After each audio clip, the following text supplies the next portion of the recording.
Assalamualaikum warahmatullahi wabarakatuh. Hai anak-anakku, gimana kabarnya kalian hari ini? Baik? Sehat? Semoga kalian selalu dalam keadaan baik dan sehat ya.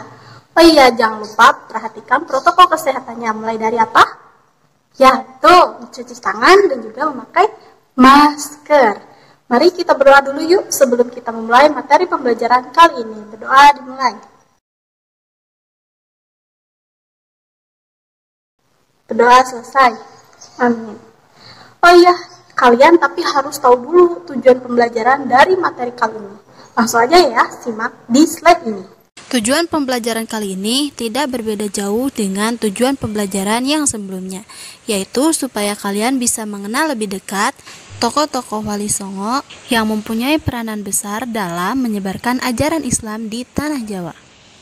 Oke, langsung aja ya, kita mulai dari biografi Sunan Derajat. Perlu kalian ketahui bahwasanya Sunan Derajat itu merupakan putra dari Sunan Ampel. Beliau lahir di Ampel atau Surabaya pada tahun 1407 Masehi. Nama asli dari Sunan Derajat yaitu Raden Rahmat. Pada pertengahan abad ke-16, Sunan Derajat meninggal dan dimakamkan di daerah Sedayu atau Gresik, Jawa Timur. Kalian tahu nggak kepribadian dari Sunan Derajat itu seperti apa? Gimana? Ya, betul. Sesuai dari slide ini, bahwasanya Sunan Derajat itu mempunyai jiwa sosial yang sangat tinggi atau lebih perhatian terhadap rakyat-rakyat kecil. Cara dakwah Sunan Derajat. Awalnya Sunan Derajat itu berdakwah di pesisir Gresik atas perintah ayahnya. Tapi lambat laun beliau tertarik untuk menyebarkan ajaran Islam di berbagai wilayah, khususnya kota Gresik. Cara dakwah yang dilakukan oleh Sunan Derajat yaitu banyak menggunakan ajaran luhur dan tradisional lokal. Salah satu buktinya adalah dengan adanya artefak yang bertuliskan ajaran catur piwulang di komplek makam Sunan Derajat. Nah, inilah merupakan artefak catur piwulang Sunan Derajat.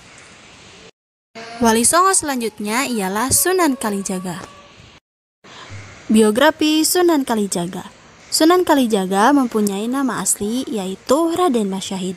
Beliau merupakan putra dari Raden Sahur Tumenggung Wilwatikta yang menjadi Bupati Tuban dengan istrinya yaitu Nawangrum.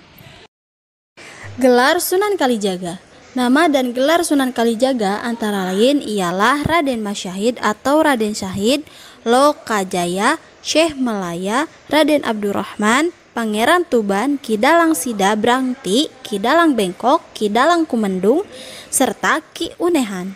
Tidak berbeda jauh dengan Wali Songo yang lainnya, Sunan Kalijaga berdakwah menggunakan kesenian tradisional yaitu wayang. Kalau seperti itu pasti ada timbul pertanyaan, apakah cerita pewayangan yang digunakan oleh Sunan Kalijaga itu sama dengan cerita pewayangan Mahabharata dari Hindu, Buddha, ataupun dari India? Dan jawabannya yaitu tidak. Sunan Kalijaga menyisipkan ajaran-ajaran Islam pada cerita Mahabharata atau pewayangan. Kadang Sunan Kalijaga juga menyisipkan nama-nama pahlawan Islam, pendidikan, dan unsur-unsur filsafat dalam mencari kebenaran. Sebagai contoh dari cerita pewayangan Sunan Kalijaga ialah cerita yang berjudul Jamus Kalimasada. Oke, setelah itu kita langsung aja ya lanjut ke peranan Sunan Kalijaga. Sunan Kalijaga mempunyai kedudukan yang tinggi di Kerajaan Demak sebagai guru sekaligus penasihat utama Sultan. Sunan Kalijaga juga dianggap sangat berjasa dalam mengembangkan seni wayang purwa atau wayang kulit, serta gamelan yang dipergunakan sebagai media dakwah Islam. Selain itu, beliau juga mengembangkan seni suara, ukir, busana, pahat, serta susastraan. Jadi bisa disimpulkan bahwasannya strategi dakwah Sunan Kalijaga itu melalui pewayangan. Satu hal yang paling penting dalam diri Sunan Kalijaga itu yang perlu kalian ketahui ialah bahwasanya beliau merupakan tokoh ulama yang paling mahir dalam memainkan wayang.